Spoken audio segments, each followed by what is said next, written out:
imagine just for a second that you are standing right in front of this massive structure, and it represents everything you have done with your time on Earth. Right, a building you have spent your entire life constructing, every waking hour. Every drop of sweat, every sacrifice, every sermon you've preached, every conversation, it's all right there in the architecture. It's your legacy, it's your ministry, and then in a heartbeat, a fire sweeps through it. And we are not talking about a small, manageable flame here. We're not talking about a candle flickering in the wind. No, this is a consuming, roaring inferno, the kind of fire that strips away the paint and the facade and reveals the actual structural integrity of every single beam, every stone. You are standing there watching the roof collapse. Watching the walls just turn to ash. You can literally feel the heat on your face. You smell the smoke on your own clothes. And in the end, the fire dies down and you are standing in a pile of rubble. You are alive. Barely, but everything you work for is just gone, vaporized. It's a terrifying image. Yeah. It is the absolute nightmare of every builder, every creator, every leader. It's a nightmare. And it is the exact image that Paul gives us in 1 Corinthians chapter 3, verse 15. It is a builder escaping through a wall of flame, watching their life's work collapse into a heap of ash. It is haunting. And what is truly fascinating to me, and honestly, a bit tragic, is how that specific verse has been treated throughout church history. Because for centuries, that single verse about the fire has been entirely hijacked. Hijacked by basically everybody. Exactly. You have Roman Catholic theology historically using it to invent the concept of purgatory, this idea that the soul itself must be purged by fire. Then on the flip side, you have Protestants using it to argue for eternal security, saying, look, he loses the rewards, but he's still saved, so it doesn't really matter how you live. Right, the classic once saved, always saved proof text, like, I can live like the devil, but I'll smell like smoke in heaven. But that misses the point entirely, doesn't it? Because when we actually look at the source material, when we dive into the Greek and the context here, Paul isn't talking about the afterlife of the individual believer in the way we usually think. Not at all. That interpretation is a safety blanket, but the text is actually a siren. It is a warning flare. So here is the question that drives this deep dive today. What if this fire isn't for the person sitting in the pew wondering if they prayed the right prayer? What if this fire is specifically for pastors, for leaders, for the influencers and the people actually building the community right now? That is the pivot point. If you read 1 Corinthians 3 carefully, and that is our mission for this deep dive, it stands as arguably the most severe warning to church builders in the entire New Testament. It fundamentally shifts the question. We usually ask, am I saved? Paul is forcing the leaders to ask, is my work combustible? Because you can be saved, yet arrive at the finish line with absolutely nothing to show for your life but a pile of ash. Exactly. That is a heavy thought to start with, but we are going there. We are tackling 1 Corinthians chapter 3. This is a deep dive into the structure of the church, the immaturity of the believers, and this terrifying test of fire. And we have 3 primary guides for this deep dive, representing really the best of modern scholarship on the subject. We have David Garland from the BMN series, Gordon Fee from the NICNT, and Anthony Thiselton from that massive NIGTC volume. 3 absolute titans. We are going to squeeze every ounce of insight out of them. So before we get to the fire and the wood, hay, and straw, we need to set the scene. Context is king. Where exactly are we in this letter? Because Paul has just spent 2 chapters talking about wisdom versus folly. Right. If you recall our deep dives into chapters 1 and 2, it was very cerebral. The issue was the message. The Corinthians wanted high philosophy, rhetoric, and wisdom. They wanted a TED Talk gospel. And Paul gave them the cross, which looked like total foolishness to the Greeks. Precisely. But now as we hit chapter 3, the camera angle shifts. Paul moves from the message to the community and its leaders. He is transitioning from a theological argument about the cross to a direct attack on their actual behavior. And he doesn't pull any punches either. But he does do something really interesting with the tone right out of the gate. It is a rebuke, clearly, but he starts with brothers and sisters. He cushions the blow. He uses family language. He is dismantling their pride, but he's doing it as a father or even as a mother. You see the metaphor shift rapidly here. He starts with a nursery, calling them babies. Then he moves to a farm, calling them a field. And finally, he ends up at a construction site, calling them a temple. It's a progression of responsibility, isn't it? Like, babies just exist. Fields need tending. Buildings require engineering and architecture. That is a great way to put it. And the central conflict driving all of this is that the Corinthians think they are spiritual giants. They think because they have these favorite celebrity teachers, Paul, Apollos, Cephas, and because they love wisdom, they must be mature. They think they are the PhDs of the early church. But Paul argues that these exact traits, their factionalism and their obsession with worldly wisdom, prove the exact opposite. They prove they are spiritual infants. That is the irony we are going to explore. They think they are graduating, and Paul is sending them back to preschool. It's a classic Paul maneuver. You think you're up here. Let me show you that you are actually down here. Now, let's introduce our commentary team properly because they read these metaphors very differently. We have Garland, Fee, and Thiselton. Break down their commentary DNA for us. Why should the listener care who we are quoting? It matters immensely because they are looking for different things in the text. Let's start with David Garland. His commentary is fantastic for literary and rhetorical analysis. Garland reads Paul as a master persuader. He is constantly looking for irony. So when Paul calls them infants, Garland doesn't think Paul is being literal. Right. He thinks Paul is trapping them in their own logic. He focuses on how Paul uses their own claims against them. They claim to be wise, so Paul treats them as babies to show them how ridiculous they look. Garland is the guy in the corner watching the debate and pointing out how Paul just used their own words to destroy them. He is very attentive to the flow of the argument. Okay, so Garland is a rhetorician. What about Gordon Fee? Fee is distinct because he is a Pentecostal scholar, but a fiercely rigorous exegete. His lens is pneumatological meaning. He's completely focused on the role of the Spirit. For Fee, the tragedy of 1 Corinthians 3 isn't just bad behavior. It is that the Corinthians have the Spirit, but are acting like they don't. So for Fee, it's a contradiction of identity. It's not just you are being naughty. It's you are forgetting who you fundamentally are. Precisely. Fee is also the most polemical of the three. He gets very spicy when it comes to bad church history. He's the one who goes to war against the purgatory interpretation we mentioned earlier. He wants to strip away centuries of misuse to get back to the text. If Garland is the rhetorician, Fee is the firebrand. He writes with an exclamation point at the end of every paragraph. I love a commentator with a bit of fire in his belly. And finally, we have the heavyweight, Anthony Thiselton. And I mean heavyweight, literally. His book is like a doorstop. It is massive. Thiselton is the philosopher of the group. His commentary looks at the text through the lens of specific philosophical concepts, particularly speech act theory. Speech act theory. We need to define that before you move on because it sounds like something straight out of an advanced linguistics seminar. It sounds complex, but it basically means he looks at how words function to create reality, not just describe it. For example, when a judge says, "I sentence you to 10 years, he isn't just describing a sentence. His words actually enact the sentence. They make it reality. Exactly. Thiselton argues that when Paul speaks judgment, he isn't just predicting it, he is enacting a warning. Thiselton also dives the deepest into the precise nuances of the Greek terms. He is looking at how Paul redefines the codes and slogans of the Corinthian culture. So we have the rhetorician in Garland, the firebrand in Fee, and the philosopher in Thiselton. Let's turn them loose on the text. We start with the first 4 verses, milk, meat, and the flesh. Paul writes, "I gave you milk, not solid food, for you were not yet able to receive it." This is easily one of the most misunderstood metaphors in the New Testament, hands down. Right, because we usually hear this and think of a Sunday school progression. Milk is the simple stuff, Jesus loves me, John 3:16, be nice to your neighbor. Solid food is the deep stuff, predestination, the hypostatic union, the end times charts with the dragons. We assume complexity equals maturity. We think solid food is new information or deeper hidden secrets. But here's the minimum consensus from our stack of scholars. All 3 of them agree that is entirely wrong. There is no 2-tiered Christianity here. So milk isn't just the base. No. The milk is the gospel. It is Christ crucified. Paul is emphatic that he didn't hold anything back from them. Think about it. Paul spent 18 months in Corinth. Do we really think he only taught them Jesus loves me for a year and a half? He taught them everything.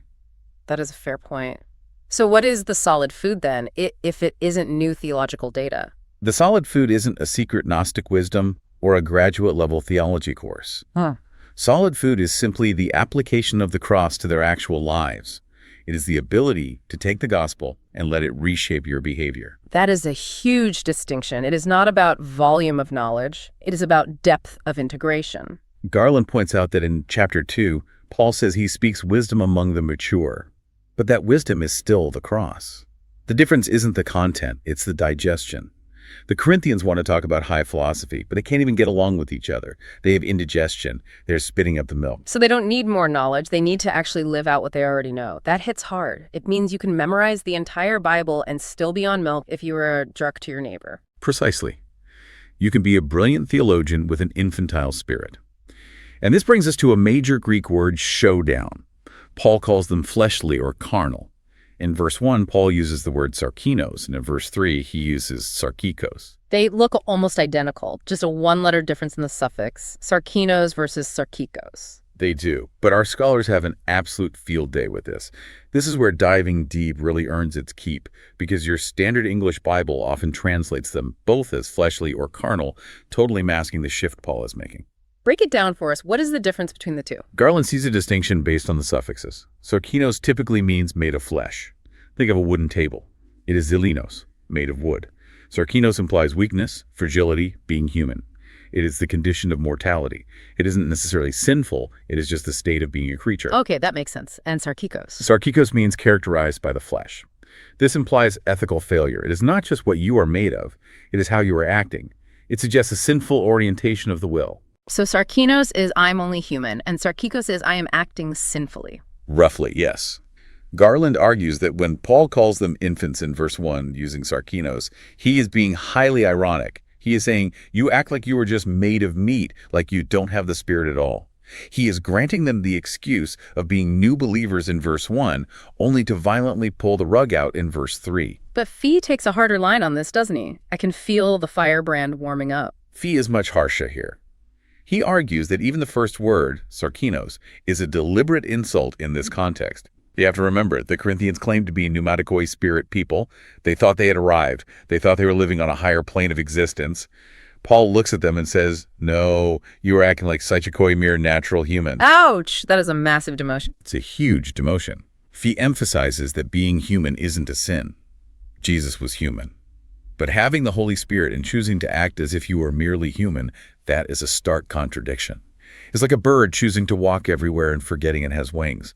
A bird walking isn't inherently sinful, but it is tragic if the bird has forgotten how to fly. And what does the philosopher Thiselton add to this word study? Thiselton brings in psychological nuance. He defines sarkinos as moved by human drives. He connects it to the rabbinic concept of the yetzer, the impulse, or even Freud's id. It is the person driven entirely by appetite and ego.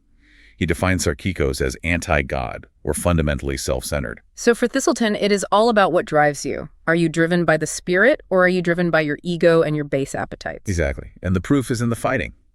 Ask yourself this. How do the Corinthians know they are spiritual? What is their metric for success? Well, knowing them from the rest of the letter, it's probably because they're speaking tongues, they have special knowledge or gnosis, they have these impressive rhetorical teachers, they have the wow factor, they measure spirituality by ecstasy and intellect. Right. They look at the supernatural gifts and the rhetoric, but Paul ignores all of that. He says, for where jealousy and strife exist among you, are you not fleshly? That cuts incredibly deep. He completely changes their scorecard. Fee points this out brilliantly. He says the evidence of their immaturity isn't a lack of knowledge. It is their factionalism. Yeah. You cannot be spiritual and divisive simultaneously. If you are fighting over which preacher is better, you are, by definition, acting like a mere human. So the jealousy and the quarreling, the I follow Paul, I follow Apollo stuff, that is the milk behavior. It is the behavior of the nursery. Right. That's my toy. No, that's mine. Paul says you are fighting over leaders exactly like children fight over toys. Yeah. And that leads us directly into the next section, where he methodically dismantles their obsession with these leaders. So let's look at passage B, verses 5 through 9. The farm and the servants. Paul tries to dismantle this celebrity cult they have built. He asks, what is Apollos? What is Paul? Notice he asks what, not who. He effectively dehumanizes them to make a theological point. He turns them into functions. He strips away the personality cult entirely. And the function he gives them is diakonoi. Servants are literally table waiters. The Corinthians are treating these guys like Greek philosophers or kings. They're putting them on massive pedestals. And Paul says, no, we are the busboys. It is a massive status drop. In the Roman world, status was everything. To call yourself a diakonos, a table waiter, was not a humble brag. It was a humiliating title for a leader to adopt. But Paul embraces it. He shifts to the farm metaphor. I planted, Apollos watered, but God gave the growth. This seems pretty straightforward to us. We work, God works. But I know that Thiselton finds something profound in the Greek of verse 8. He who plants and he who waters are one. This is a fascinating debate. The Greek word for one here is hen. It's neuter. It doesn't mean they are the same person. It's not he, it is it. Thiselton debates whether it means they are equal in status or united in purpose. Which way does he land on that? He references the New Jerusalem Bible translation and argues that Paul is dissolving the hierarchy. The Corinthians are trying to build a hierarchy. Paul is better than Apollos. Or Apollos is the rhetoric guy. Paul is the deep theology guy. Paul says, no, we are one thing. We are a single category of servant. You cannot rank us because we are just tools in the exact same box. I like that. It completely flattens the playing field. A hammer isn't better than a screwdriver. They just do different things for the same carpenter. And V adds that this text is a direct, targeted attack on the personality cult. He emphasizes that the growth comes only from God. The laborer is instrumental, but not causative. You can plant a seed, you can water it all day long, but you cannot force it to spark into life. Only God does that. Garland picks up on the grammar here too, doesn't he? With the verb tenses. Yes, the verb tenses. This is where the Greek really shines and shows Paul's intent. Garland notes that I planted and Apollos watered are in the aorist tense. And the aorist tense usually means a completed action in the past, right? Correct. It happened, it is done, I planted, boom, finished. But God gave the growth is in the imperfect tense, meaning God kept on giving the growth. The ministry of Paul was a moment, the ministry of Apollos was a moment, but the activity of God is continuous. Ministry passes. God remains. If you are banking your entire spirituality on a leader who is there for a season, you are missing the God who is there for the duration. That is a powerful perspective shift. Leaders are temporary, God is constant. It sounds obvious when we say it out loud, but how often do churches completely fall apart when a charismatic leader leaves? All the time. Because they were built on the aorist action of the leader, not the imperfect, continuous action of God. They were built on the personality, not the power. And that leads us to the most intense section of the chapter, passage C. The fire and the foundation, verses 10 through 15. This is the core of the warning. Paul shifts metaphors again. We leave the farm and we enter the construction site. Paul calls himself a wise master builder. The Greek is sophos architecton. It's where we get the word architect. Yes, but in the ancient world, the architect was also the general contractor. He didn't just draw the plans in an air-conditioned office and walk away. He was on site, supervising the work. He was the foreman. He was getting his hands dirty. And he lays down the absolute rule. There is only one foundation. The consensus here is absolute across our three scholars. The foundation is Jesus Christ. But Fee specifies, it is not just Jesus as a magic word or a mascot. It is the message of Christ crucified. That is the bedrock. You cannot build the church on Jesus the moral teacher or Jesus the life coach. It has to be the Jesus who died for sins. Now we get to the controversial part, the building materials. Verse 12, if anyone builds on the foundation with gold, silver, precious stones, wood, hay, straw. The famous list? What do these represent? Because people have debated this forever. Are they people? Are they doctrines? Good deeds? This is where our scholars really duke it out. Let's start with Garland. How does he read the list of materials? Garland suggests these represent the quality of the construction and teaching. He doesn't want to over-allegorize it. He says the fire is the final judgment, and these materials represent work that can stand that test versus work that can't. He keeps it fairly broad.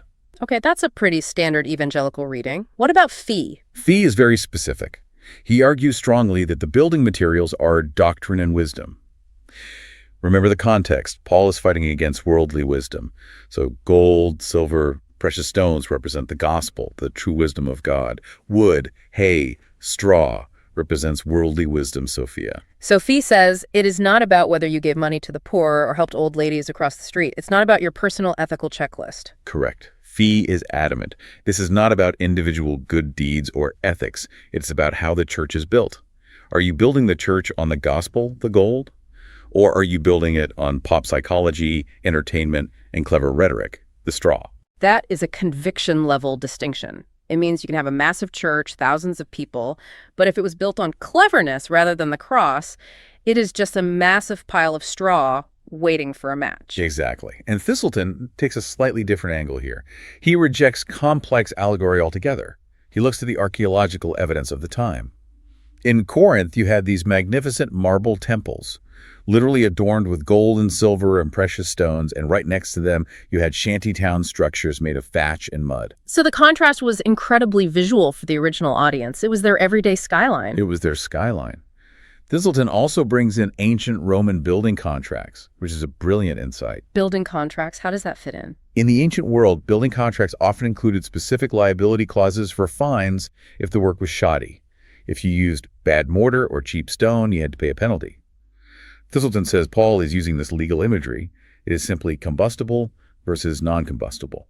It is a liability clause for church leaders. So it's a quality control test. Right, and the test is fire. Verse 13. The fire will test the sort of work each one has done. And verse 15.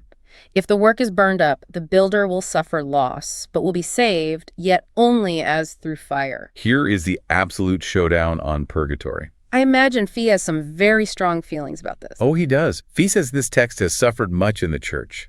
He is adamant. This is not purgatory. Purgatory is about the purification of the soul of the believer. Paul is talking about the destruction of the work of the minister. So the loss isn't the person's holiness or their salvation, it's their reward. Yes.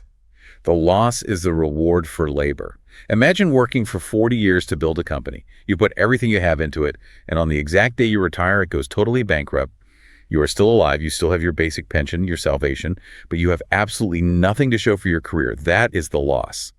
Fee also suggests the work might be the congregation itself. Wait, the people. The people are the work that burns up. Yes. If you build a church on fluff on straw, when the pressure comes, when persecution hits, the people fall away, they deconstruct. The loss isn't just an abstract heavenly trophy, it's the actual people you failed to disciple because you fed them candy instead of meat. That is deeply tragic. That puts a human face on the ash heap. Garland totally agrees with this trajectory. He cites the Old Testament image from Amos 4:11, a brand plucked from the fire. Or think of Lot escaping Sodom.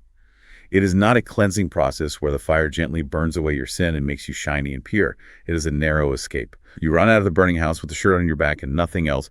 You smell like smoke. You are coughing up soot. You made it, but it was incredibly close. And what about Thiselton on the fire? Thiselton adds that the fire tests, it reveals quality. It does not purge or refine the person. The purpose of the fire is revelation of the work, not purification of the soul. So we have a solid minimum consensus here. This is about the evaluation of ministry at the judgment seat of Christ, not the purging of the soul in the afterlife. Correct. It is pastoral accountability, not individual soteriology. But Paul isn't done. If you build with straw, you lose your reward. That's bad enough. But then Paul dramatically escalates the threat in verse 16. Passage D, the temple and the destroyer. Do you not know that you are God's temple and that God's Spirit dwells in you? The metaphor upgrades yet again. We went from a generic building to the temple, the naos, the inner sanctuary. And here is a crucial grammar point that Fee stresses. In English, you can be singular or plural. Do you, Alex, know? Or do you, everyone in this room, know? And in the Greek. It is plural. Heims, y'all. Paul is not saying your individual physical body is a temple. That theology comes later in chapter 6, and it is true, but that is not what he is saying here. Here he is saying you all, together, corporately, are the temple of God. The local church itself is the Holy of Holies. Yes. In Corinth, which was a city full of magnificent pagan temples to Apollo, to Aphrodite, Paul says the gathered community of believers is the actual place where the Spirit of the living God dwells. And then comes the terrifying threat in verse 17. If anyone destroys God's temple, God will destroy him. This is terrifying. It sounds like a mob threat. You break my house, I break you. Fee identifies this as a sentence of holy law. It's related to the lex talionis, an eye for an eye. It is a prophetic threat of eternal judgment. Wait, hold on a second. In the previous verses, the guy with the straw work was saved, yet as through fire, he survived. Now we have someone being utterly destroyed.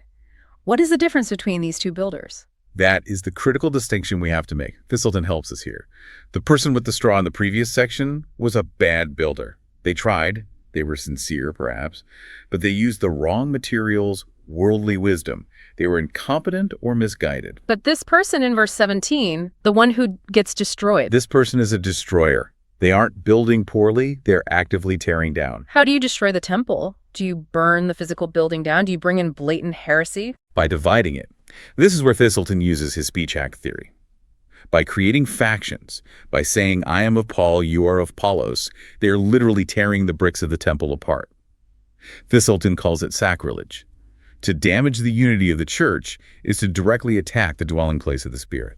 That puts a whole new weight on church gossip or splitting a church over petty preferences. It is not just unfortunate, it is attacking God's house. Exactly. Fee says imperfect building results in lost rewards. Destructive building factionalism results in personal destruction.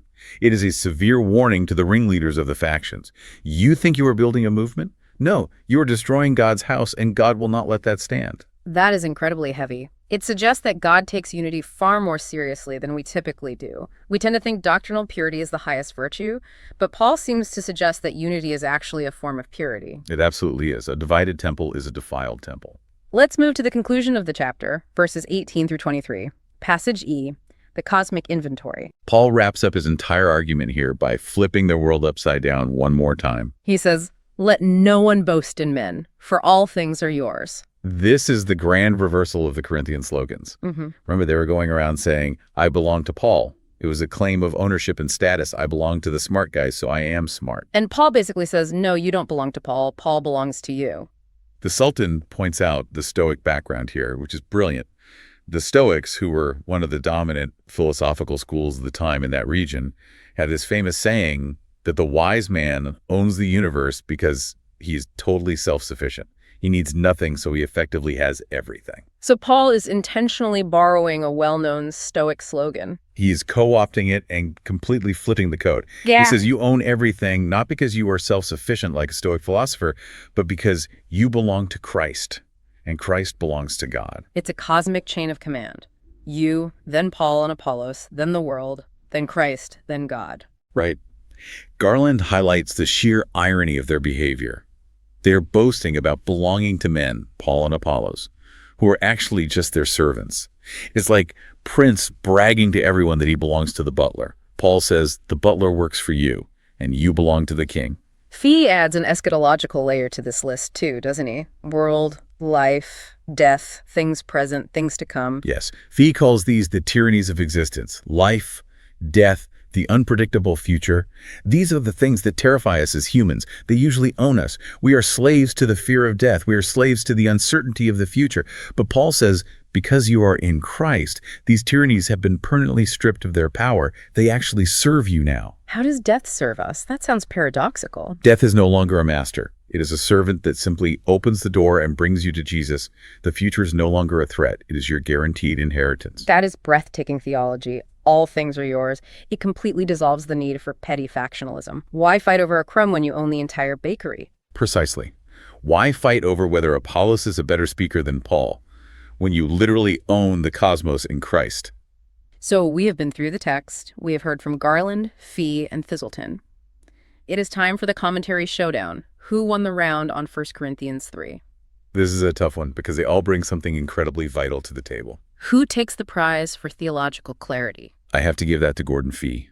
He forcefully strips away centuries of bad interpretation. When he clarifies that the fire is not purgatory and not about losing your salvation, but about the strict evaluation of a leader's work, he rescues the text for the church today. His phrase, the word of warning and the word of hope are one, beautifully captures the pastoral heart of Paul. He scares you, but he does it to save you. I completely agree. Fee's passion is contagious. He really makes you feel the stakes of the text. What about nuance? Who takes that? Thiselton definitely takes the win for nuance. His explanation of the Speech Act, that destroying the temple is a literal act of sacrilege, adds a gravity that explains why the punishment in verse 17 is so severe. He helps us see that church politics isn't just a messy social problem. It is a theological crime. Also, his breakdown of the neuter word one in verse 8 really helps us see the profound unity of the ministers. And for capturing the tone of the chapter. Garland wins on irony. He best captures Paul's sarcastic, biting tone when calling them infants. You can almost hear Paul's voice cracking with frustration in Garland's reading.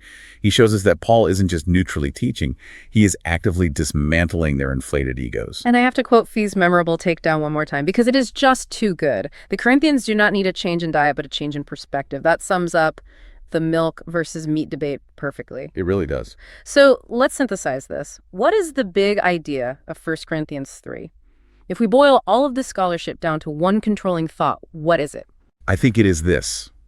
The church is God's holy possession, not a playground for human wisdom. Therefore, leaders are merely servants to be evaluated by the gospel, and destroying unity is an act of cosmic treason. Cosmic treason, that lands hard. It takes the petty church bulletin disputes and elevates them straight to the throne room of God. It does. It raises the stakes completely on how we treat each other. So how does this actually land for us today? We aren't in ancient Corinth, obviously, but we definitely have celebrity pastors and brutal church splits. What is the application bridge for the modern Christian listener? I see three major bridges from this ancient text to modern life. Give me the first one. First, the consumer Christian trap. We treat pastors like brands today. I go to this famous pastor's church. I listen to that guy's podcast. We identify with the celebrity to boost our own spiritual status. Paul says that pastor belongs to you as a servant. Do not boast in them. Do not derive your identity from which famous podcaster you listen to. That hits incredibly close to home. We live in the absolute age of the influencer. Paul says the influencer is actually just the table waiter. Exactly. The second bridge is building with straw. In a modern context, wood, hay, and straw isn't necessarily blatant heresy. It is success without substance. Explain that. What does straw look like in a modern church context? You can build a massive church using top-tier entertainment, light shows, pop psychology, and motivational speaking. It works. The numbers will go up. It looks like gold because it sparkles and draws a crowd. But Paul says if it isn't built on the gold of the cross, on the hard truth of the gospel, on repentance, on suffering, it is just straw. It looks big and impressive now, but it will not survive the fire of crisis or the judgment of Christ. So we constantly need to ask, are we building crowds or are we actually building disciples? All right. And the third bridge is the terror of the vision. We take church splits so lightly in our culture.